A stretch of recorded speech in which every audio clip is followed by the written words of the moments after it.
listening to the Holy Bible 1-Year Challenge with Master Storyteller Michael Wood, featuring the easy-to-read version and used by permission from Bible League International. Enjoy the show! Hello everyone, welcome to day 6.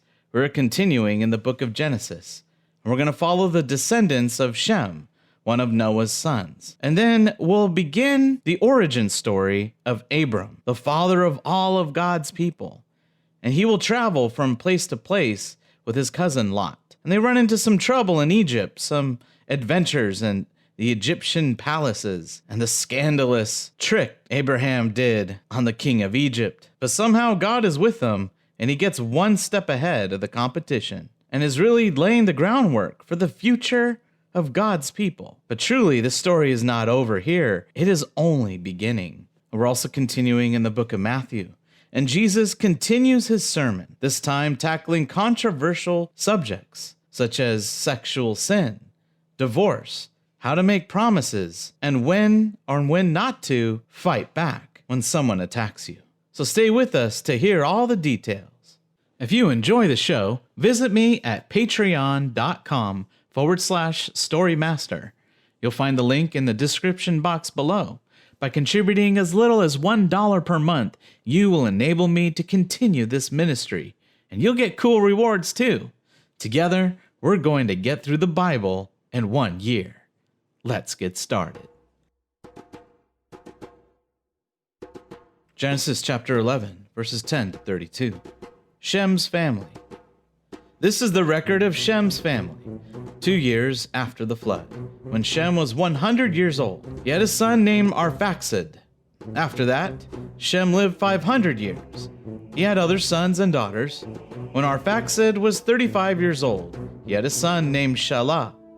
After that, Arphaxad lived 403 years. During that time, he had other sons and daughters. When Shelah was 30 years old, he had a son named Eber. After that, Shelah lived 403 years. During that time, he had other sons and daughters.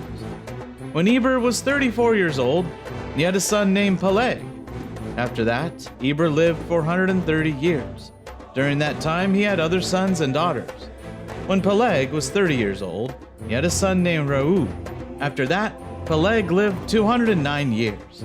During that time, he had other sons and daughters. When Reu was 32 years old, he had a son named Serug. After that, Reu lived 207 years. During that time, he had other sons and daughters. When Serug was 30 years old, he had a son named Nahor. After that, Serug lived 200 years. During that time, he had other sons and daughters. When Nahor was 29 years old, he had a son named Terah. After that, Nahor lived 119 years. During that time, he had other sons and daughters. After Terah was 70 years old, he had 3 sons named Abram, Nahor, and Haran. Terah's family. This is the record of Terah's family. Terah was the father of Abram, Nahor, and Haran. Haran was the father of Lot. Haran died in Ur, the city in the land of the Chaldeans, where he was born. His father Terah was still living. Abram married a woman named Sarai, but Sarai was not able to have children. Nahor married Milcah, the daughter of Haran. Haran also had another daughter named Iscah.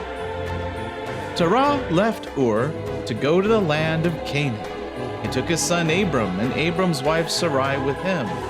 He also took his grandson, Lot, son of Haran. They were on their way to Canaan, but when they came to the city of Haran, they decided to settle there. Terah lived 205 years, and he was still living in Haran when he died. Genesis chapter 12.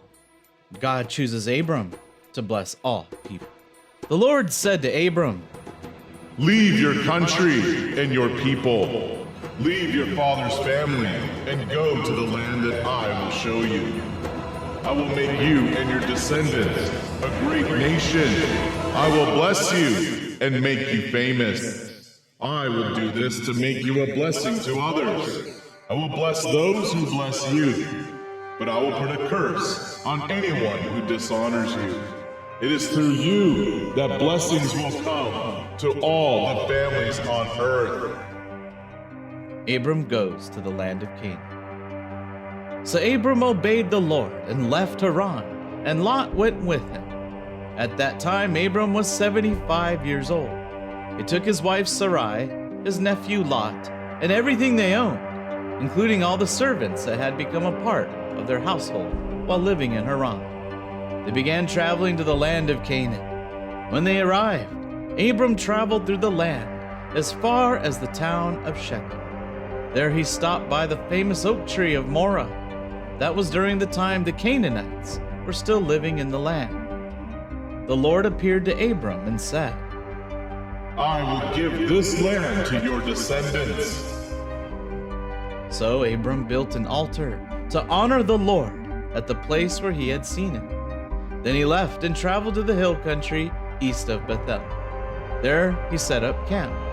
It was between the towns of Bethel to the west and Ai to the east.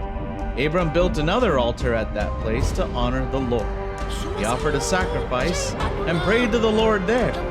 Then he moved on toward southern Canaan, stopping at several places along the way. Abram and Sarai in Egypt. A time of famine came to Canaan. Food was so scarce that Abram had to go down to Egypt to live for a while. Just before they arrived in Egypt, Abram said to Sarai, Here's what I am thinking. You are a very beautiful woman. When the Egyptian men see you, they will be jealous that you are my wife. They will kill me so that they can have you for themselves. Tell them you are my sister. Then they will let me live and be good to me because they will want to please you. When Abram arrived in Egypt, the Egyptians noticed that Sarai was a very beautiful woman.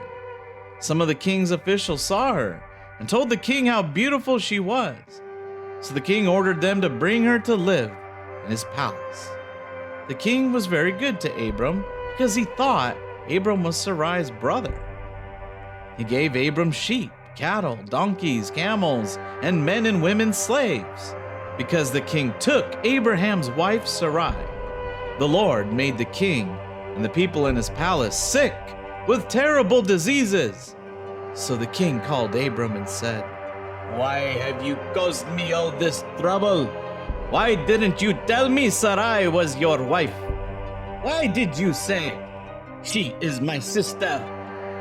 That's why I felt free to take her as my wife. But she is your wife, so now I give her back to you. Take her and go. Then the king commanded his men to make sure that Abram and his wife left Egypt, and they left with everything they owned. Genesis chapter 13. Abram returns to Canaan. So Abram left Egypt and traveled back to the southern part of Canaan with his wife, and all he owned. Lot was also with them. Abram was very rich, with many cattle, sheep, and goats, and he had a lot of silver and gold. From southern Canaan, Abram continued traveling north. He set up camp in several different places along the way to Bethel.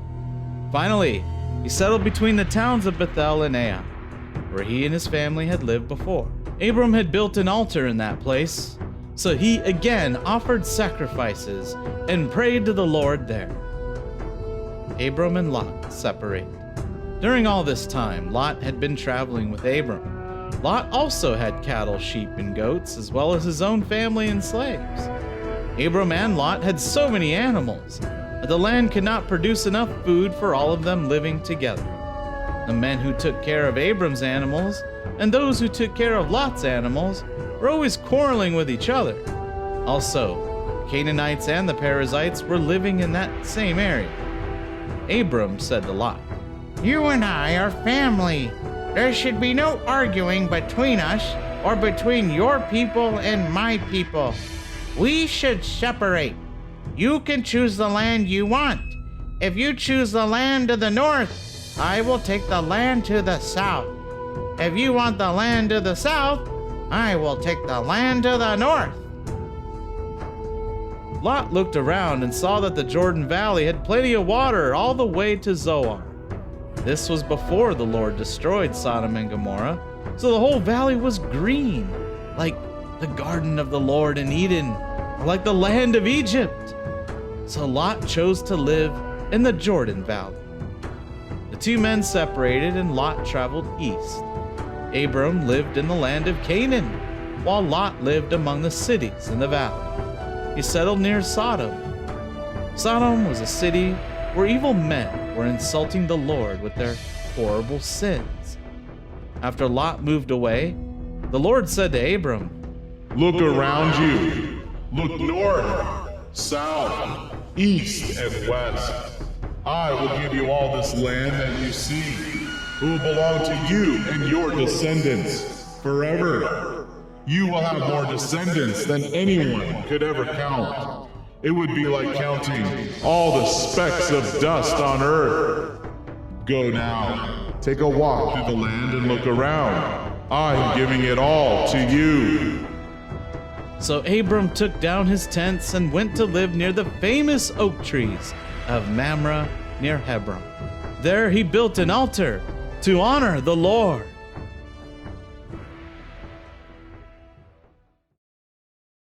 Matthew chapter 5, verses 21 to 42. Jesus explains how to obey the law. You have heard that it was said to our people long ago, you must not murder anyone. Any person who commits murder will be judged. But I tell you, don't be angry with anyone. If you are angry with others, you will be judged. And if you insult someone, you will be judged by the high court. And if you call someone a fool, you will be in danger of the fire of hell. So what if you are offering your gift at the altar and remember that someone has something against you? Leave your gift there at the altar. Go and make peace with that person. Then come and offer your gift. If anyone wants to take you to court, make friends with them quickly. Try to do that before you get to the court. If you don't, they might hand you over to the judge, and the judge will hand you over to a guard who will throw you into jail. I assure you, you will not leave there until you have paid everything you owe. You have heard that it was said, you must not commit adultery. But I tell you that if a man looks at a woman and wants to sin sexually with her, he has already committed that sin with her in his mind. If your right eye makes you sin, take it out and throw it away. It is better to lose one part of your body than to have your whole body thrown into hell. If your right hand makes you sin, cut it off and throw it away. It is better to lose one part of your body than for your whole body to go into hell. It was also said, any man who divorces his wife must give her a written notice of divorce. But I tell you that a man must not divorce his wife unless he has committed sexual sin. If he divorces her when she is not guilty of sin, he is making her a victim of adultery. And whoever marries a divorced woman is guilty of adultery. You have heard that it was said to our people long ago, when you make a vow, you must not break your promise. Keep the vows that you make to the Lord. But I tell you, when you make a promise, don't try to make it stronger with a vow. Don't make a vow using the name of heaven, because heaven is God's throne. Don't make a vow using the name of the earth, because the earth is his footstool. Don't make a vow using the name of Jerusalem, because it also belongs to him, the great king. And don't even say that your own head is proof that you will keep your promise. You cannot make one hair on your head white or black. Say only yes if you mean yes, and say only no if you mean no. Saying more than that is from the evil one. You have heard that it was said, an eye for an eye, and a tooth for a tooth. But I tell you, don't fight back against someone who wants to harm you.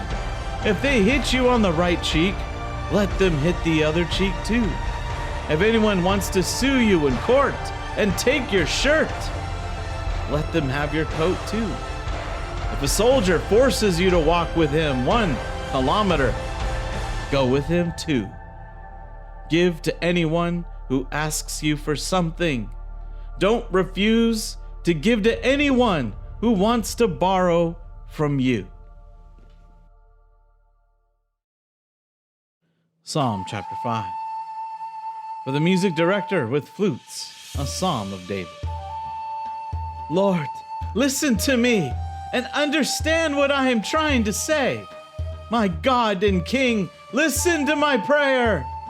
Every morning, Lord, I lay my gifts before you and look to you for help. And every morning you hear my prayers. God, you don't want evil people near you. They cannot stay in your presence. Fools cannot come near you. You hate those who do evil. You destroy those who tell lies. Lord, you hate those who make secret plans to hurt others. But by your great mercy, I can enter your house. I can worship in your holy temple with fear and respect for you. Lord, show me your right way of living and make it easy for me to follow. People are looking for my weaknesses, so show me how you want me to live. My enemies never tell the truth. They only want to destroy people. Their words are as dangerous as an open grave. They use their tongues for telling lies. Punish them, God. Let them be caught in their own traps. They have turned against you, so punish them for their many crimes. But let those who trust in you be happy forever. Protect those who love your name. Lord, when you bless good people, you surround them with your love, like a large shield that protects them.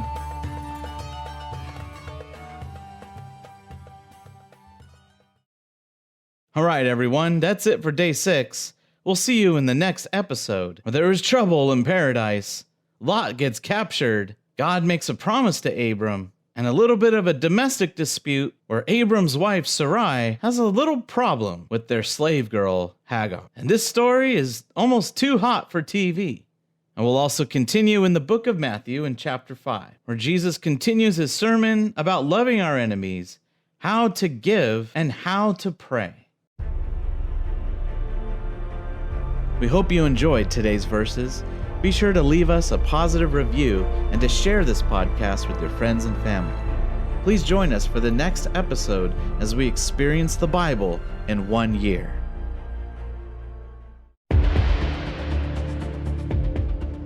Did you know we offer online courses in creative writing, literature, and web design? Visit us at storymaster.online to learn more.